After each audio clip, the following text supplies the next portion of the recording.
today's episode, we talk about why the Scottish Housing Bill is an attack on the private rented sector, why rent controls are a failed experiment, and the Scottish Conservatives' plan to fix the housing emergency.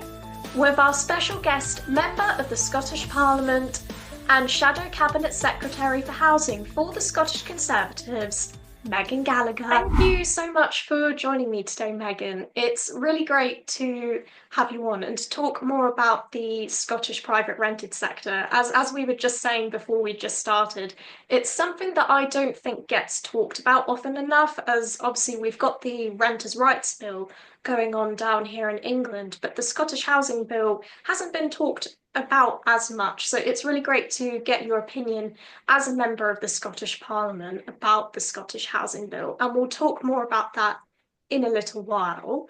But before we get on to that, if you could just explain to our Property 118 viewers how your political career first got started in the Scottish Conservatives. Well, if I can begin, Gabriella, just by thanking you so much for inviting me on today. You're absolutely right in terms of Scotland and the issues that we are facing just now in relation to our housing emergency, but of course the housing bill that's been introduced to the Scottish Parliament. So thank you for the opportunity and for allowing me to come on to speak to your listeners a little bit more about what's going on in Scotland and what the problems are and how we can potentially fix those problems. But in terms of my own political career, a huge influence in my life was my grandparents, both my gran and papa. They were both involved politically in the Scottish Conservatives. And it was through growing up, speaking to them about current affairs, modern studies at school, that really drove me into the world of politics. I never thought I was going to be a politician. I was more interested in sort of policy development. I thought I was going to be a background person instead of someone in the forefront. But it was when I joined the party when I was in university, whilst working for a retail company in between. I then went on to work for an MSP as a researcher, and I was elected as a councillor at North Lanarkshire Council in 2017. Since then, I've now become an MSP, and I've been an MSP now for 4 years, and I can't believe that we're now in our last full year before the next Scottish parliamentary elections. So there's a lot of work to do, but I'm now delighted to be able to take on the housing portfolio as of October last year, and it's an excellent brief with a lot of opportunities, but of course a lot of challenges as well, which I'm sure we'll get into. Exactly, a lot of challenges that we'll definitely delve into. But congratulations as well on your career. I think it's just amazing. And it's great to hear how your journey first started as well, particularly getting into politics quite young, which I think is great. And it's great to see some young women in the Scottish Parliament as well. Thank So you. congratulations. Thank you. Ah, so now if we get on to the Scottish Housing Bill itself, as we know, there's a lot of controversy around it. It passed its first stage in the Scottish Parliament just before Christmas. Now, one of the things that a lot of landlords in particular are concerned about is rent controls. And Mhm. that's caused a lot of worry for a lot of landlords. They're thinking of selling up. And there's also other rules in the bill as well, including tenants will have the right to keep a pet as well. What consequences do you think rent controls in particular will have on the private rented sector? Well, if I may, I am still baffled to this day that the Scottish Government has brought forward a housing bill that does not build a single house in Scotland. So it's not, in effect, a housing bill. You know, it really should have been renamed Tenants' Rights and Homelessness Prevention Bill, because that's really what the bill focuses on in terms of rent controls and the homelessness prevention side as well.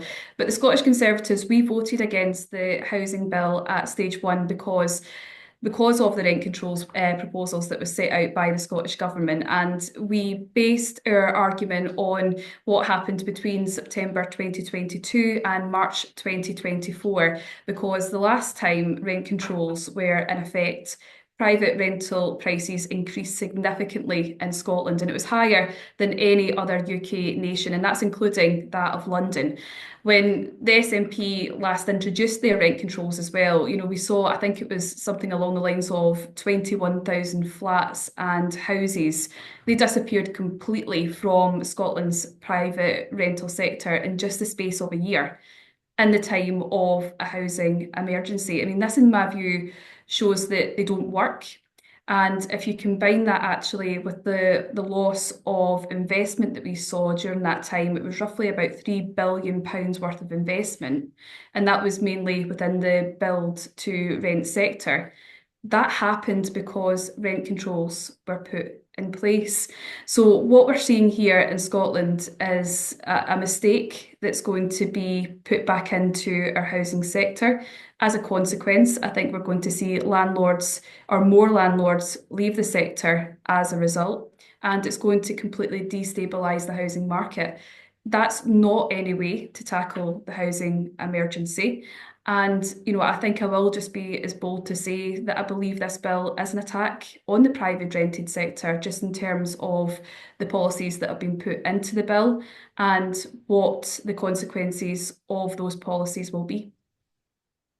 Exactly. And I think it was you that actually said during the Scottish Parliament debate that rent controls are a failed experiment.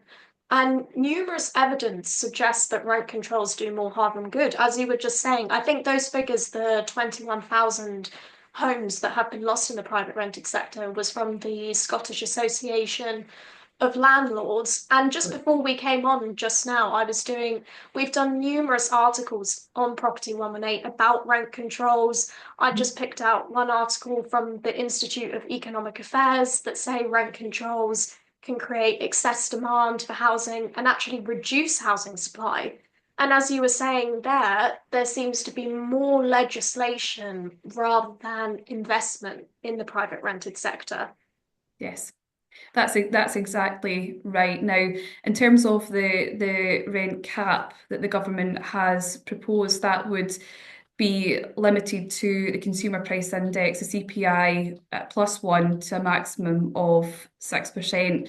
So, if approved, the rent cap would apply to rent increases both during a tenancy and crucially in between tenancies as well. And this is what is causing a lot of the frustration amongst landlords, amongst those within the private rented sector, is because it doesn't give landlords any incentive whatsoever to improve their properties.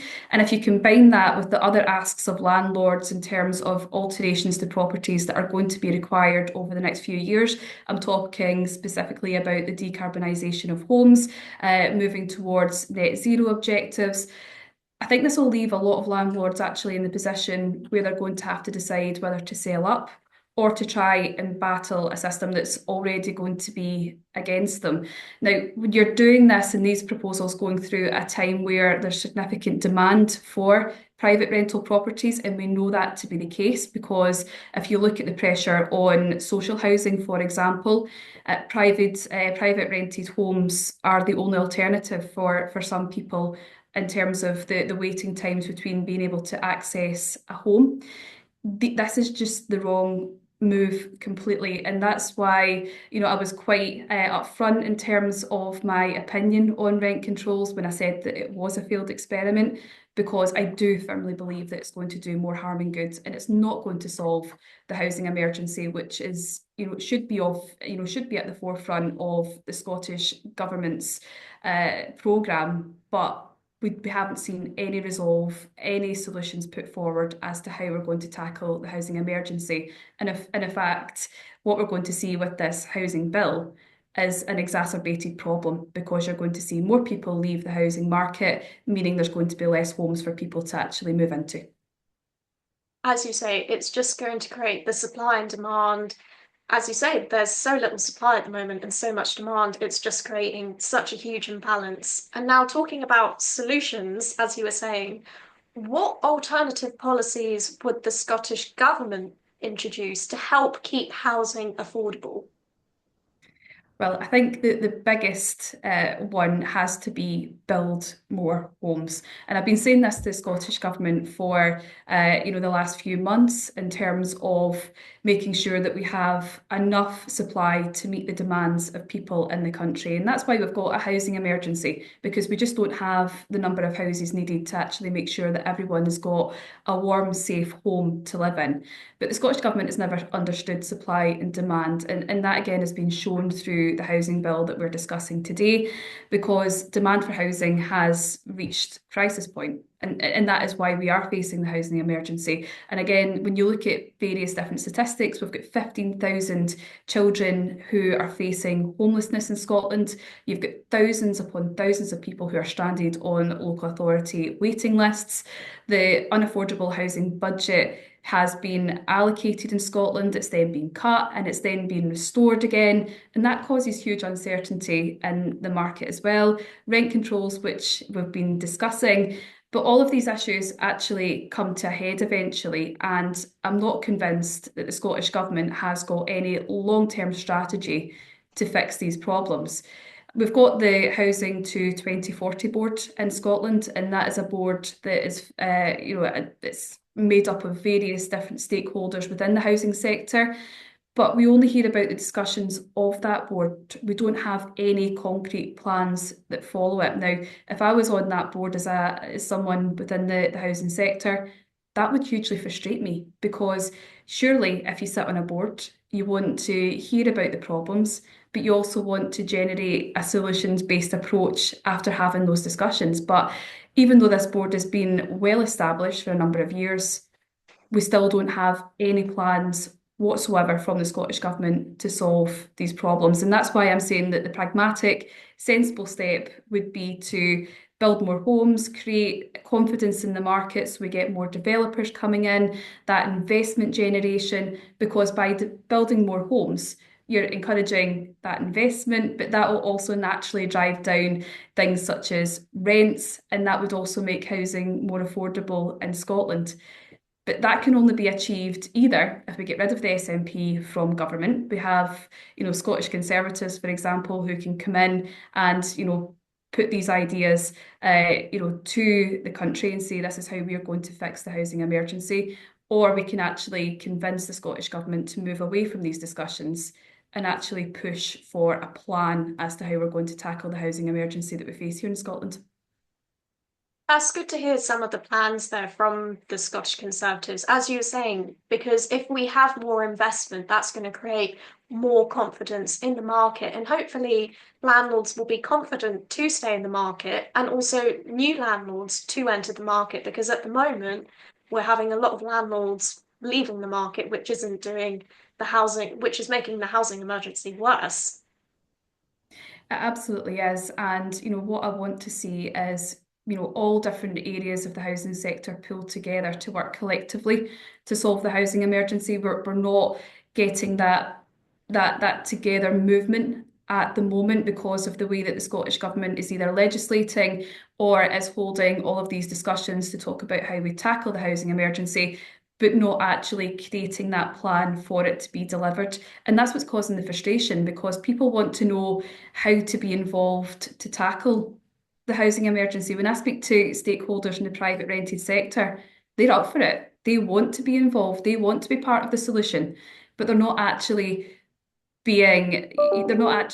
are not actually being taken on board, or it is the case that the Scottish Government are listening to their concerns, but then bring forward the housing bill, which is completely going to decimate the market that's already facing exceptionally challenging times. So I think the government really needs to change its approach. I think there needs to be a more collective approach between all the various sectors of housing, and actually to come up with a plan. It can't just be, this legislation that comes through that tackles one or two issues, but actually doesn't tackle the housing challenges as a whole. And that is the biggest missed opportunity from the housing bill. Exactly. And now I really wanted to ask you, as the housing spokesperson, we had an article on Property Nominate, I think just before Christmas, and it was from the Scottish Greens, and they were calling for tenants to be permanently protected from eviction in the winter months. Now, as the housing spokesperson for the Scottish Conservatives, I was just interested to hear your opinion on this. Well, again, when it comes to the Scottish Greens, the reason that we have the housing bill in the first place is because Patrick Harvey, one of the co-leaders of the Scottish Greens, was the minister for this particular portfolio area. And it shows that the Greens actually do not understand the private rented sector. When looking at eviction over winter months, I don't believe that this would be practical in every circumstance. I think you've got to look at cases on a case by case basis, as some of these cases would be complex in terms of the reasons why someone would be evicted in the first place. But to propose a blanket ban shows to me that this is just yet another knee-jerk reaction from a party that doesn't understand PRS at all, or a party who wants to undermine the sector. And we have seen that through the housing bill in terms of the Greens' approach to rent controls, but various other aspects of the bill as well. Now, I don't know if the Greens will put an amendment of this nature at stage two. We've yet to see whether or not that will definitely be the case, as we don't have the deadline yet for stage two in the Scottish Parliament for the housing bill. But with every proposal, the Scottish Conservatives would look at it. But then I would do what I would always do and consult the stakeholders affected by this proposal as well. So we'll need to wait and see on that front. But for me, it's not about knee-jerk reactions. It's about making sure that we're looking at this in the whole and actually the complexity of the situation as well. Exactly. And I think it just goes with well with what you were saying earlier, that landlords are part of the solution to help stop the housing crisis in Scotland. And I think rather than just bashing landlords, it's actually important that we do actually help landlords, help put that investment in the sector, help get that confidence back. And hopefully with that, that can help stop the housing emergency in Scotland. Now, I know that this is a big question to ask, and you've kind of hinted at it as well with some of the policies about building more homes. But what else would the Scottish Conservatives do to help stop the housing crisis in Scotland? So the Scottish Conservatives do have a range of ideas on this front. We're definitely a solutions-based party, but having only taken the post up in October under a new leader, Russell Finlay, I hope that listeners would forgive me for some of what I'm about to say, because these ideas are still being developed. And of course, we will continue to develop ideas in the run up to the Scottish parliamentary election. But one of the ideas that we have already fully developed is our plans to increase the LBTT threshold. I'm a firm believer that everyone should have the opportunity to own their own home, and that our tax system should support that ambition at every turn. So that's why one of our proposals would be to permanently increase the threshold for paying LBTT to 250,000, starting with a 5% starting band from that point. And I think that would over time realise within the 3 quarters, home buyers would pay no tax at all. But we would also introduce that for non-residential properties, for example, because we want to see the market opened, and we want to encourage particularly young people to move into the housing ladder. That's something that I've always been passionate about. My husband and I, we built a house from the inside out. We bought a property that we couldn't even get a mortgage on, and we had to, look at how we were going to be able to raise the money for that, but also how we were going to change that house as well. So we had the opportunity to do it, my husband and I want to make sure that other young people have opportunities as well in terms of getting into that housing ladder and moving up the housing ladder as well. I think that's great. And particularly as you say, for first time buyers, that just that first step to get on the housing ladder is such a huge step. So I think that's really, really great. And in terms of how is the Scottish Conservatives going to help Scottish landlords to stay in the private rented sector and not just say that actually we just want to leave it because it's becoming too hard to be a landlord? Well, first and foremost, remove that rent cap. Make it, make it a market that the private rented sector can thrive. So we've got homes in abundance. So we're meeting so the supply can meet the demand of people here in Scotland, but also installing that confidence in the private rented sector by encouraging that investment and working with them so that proposals that would be brought forward wouldn't damage the market, because I think that's something that has fallen short when we've been looking at the Scottish Government strategy here in Scotland. I don't think they have listened properly to the private rented sector, and that has led to policies such as rent controls coming through. So I do believe that there are solutions. The solutions would be, first and foremost, removing that rent cap. But then, of course, making sure that the market is opened and encouraging that investment, which is desperately needed here in Scotland. Exactly. And now I know I'm putting you a bit on the spot here, but as the housing spokesperson for the Scottish Conservatives, one other big topic that we see here in England is about the energy performance certificates, EPCC. Now, Ed Miliband says that he wants all private rented sector properties in England to meet EPCC targets by 2030. And I know you were mentioning a little bit earlier about the net zero decarbonisation in Scotland. What would the Scottish Conservatives do about this? Because we hear from a lot of landlords in England that it costs a lot of money to try and get their house to these energy targets, and it can cost a lot of money. So I was just wondering, what would the Scottish Conservatives do?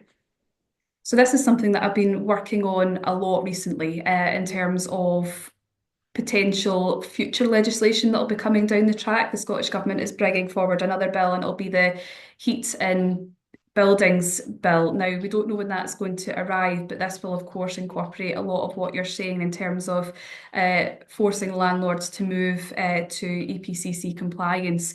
In Scotland, they're actually forcing landlords to move to this compliance much sooner than everyone else, which I think is quite unfair. Speaking to those within the PRS sector, I know that some landlords are getting quoted in excess of £40,000 in order to meet this desired outcome, which is going to come at a huge cost to the landlord at a time when these rent controls could potentially be brought in. So again, it's just another manoeuvre, another mechanism that is going to make the landlord's job a lot harder in terms of making sure that their home is compliant.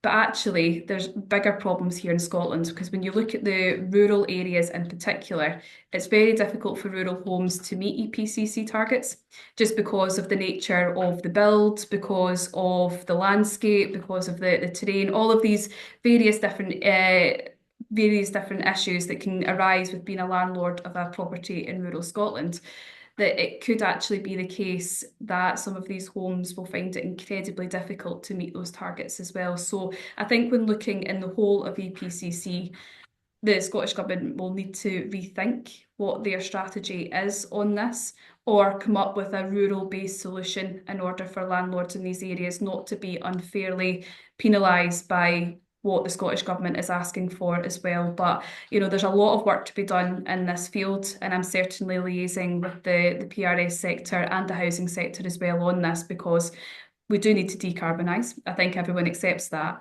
But it can't just be the case that one size fits all. And that's very much the approach that we are seeing just now here in Scotland. Exactly, because I think, as you say, that one size fits all approach isn't going to help. And particularly with what you were saying about in rural areas as well, a one size fits all approach, I think it's not possible for some houses to even get to an EPCC target, no matter how much work that you do to the property and how much it's going to cost. Well, one example I was given that, I was speaking to a landlord, and they were telling me that they would have to erect a windmill outside their property in order to become compliant. And that way you're laughing about it, but actually it's not funny, because that is the seriousness of the flaws in that particular policy. And it's looking at it, what I said before in terms of being pragmatic and sensible about this, but also understanding that not every single part of Scotland is the same, or not every single part of the UK is the same. And it's looking at all of those areas in isolation and making sure that, yes, be compliant, but understand some exceptions will need to be put in place as well. Exactly. And now for my final question, I know it's a big one to ask, but what do you think of the future of the private rented sector in Scotland?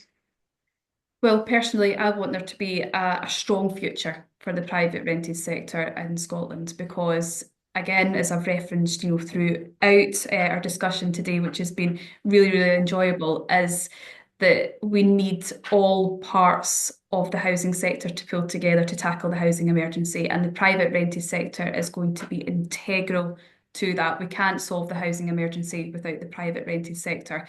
But what we need is buy-in from the government to make sure that they do not put it through damaging legislation that is going to see people leave the private rented sector. And again, we've discussed that a lot today in terms of landlords, leaving the sector completely, others certainly thinking about it because of the rent controls. So we need to make sure that what we are going to do is not going to harm the solution to what we're trying to achieve. And that's where we need to get to in terms of discussions and in terms of outcomes. But each and every landlord in Scotland has, they've got their part to play in this. I'm certainly wanting to engage with as many landlords in Scotland as possible, not just in terms of the housing bill, but certainly looking at the housing emergency as well. We need more landlords to stand up and say, we're not going to stand for this. We do want to play our part, but only if the government is able to work with us in order to make sure that the same goals and objectives are achieved. Because if you look at the housing sector as well, not everyone will want to buy a house. Not everyone will want to wait for social housing, given that the waiting lists are so vast. That's why we need the private rented sector, because they're there for people who are not going to choose these avenues, but want to have that relationship with a good landlord who is able to provide an excellent standard of property where they can live happily. And surely that's what being in a home is all about. It's making sure that you feel safe, secure, and happy in your environment. So I'm fully for the private rented sector, and certainly I will continue working with them, not just during the housing bill, but certainly during other legislation that's going to be coming forward in the Scottish Parliament as well, because I am concerned for the future, but I do think there is some solutions as well, and we can work together on those.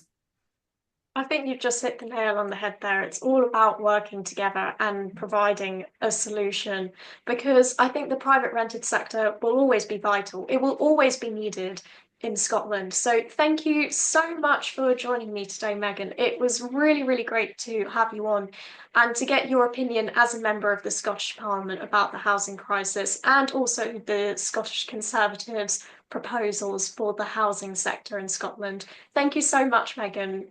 Thank you so much for having me. It's been great to speak with you, Gabriella. So thank you very much again.